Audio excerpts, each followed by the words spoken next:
Hello everyone, I'm Nick from Mastervolt. Welcome to Gothenburg, home of Volvo. The Volvo 65s have just arrived in the last few days from Cardiff, and they're welcome to this wonderful city that's steeped in maritime history from the early days of the Vikings through to hosting the 4th edition of this race in the last 10 years. And we're going to be looking at how the Mastervolt equipment integrates into the B&G platform on the Volvo 65s.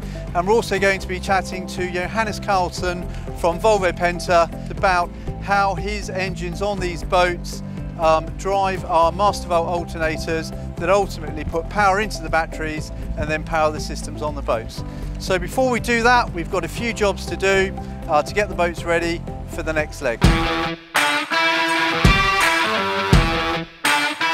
So we're on the deck of Vestas, and we're going to go down below, take a look inside, and we're going to be talking about integration.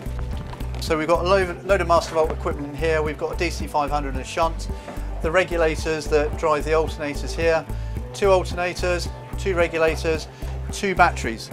So the integration from the front of the boat sort of starts here with the master bus cabling.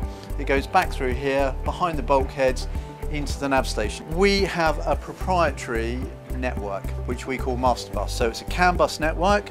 So we are sending information and data over the network from our batteries, from our regulators, from the alternators, from all of the Mastervolt devices, but we need to be able to display that on somebody else's platform.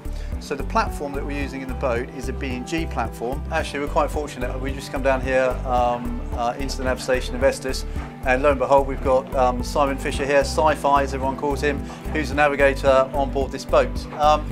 We're talking about integration today, how we're getting data from our batteries over a Masterbus network onto a B&G display, and Sci-Fi's got one behind him, and he's very kindly offered to show us how that works. Yeah, we're here in the nav station where I spend a lot of my time, and yeah, here we have on the Zeus plotter here all our power information, all the Mastervolt data.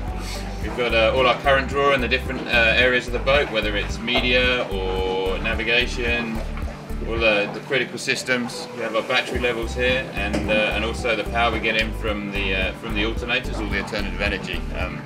Obviously, the batteries are really the sort of lifeblood of the system and are critically important. Without power, we can't navigate, we can't make water, we can't communicate with the outside world or download our weather. So being able to see where we are with our batteries at any point very easily is obviously of critical importance. And yeah, we were very lucky to have an integrated system.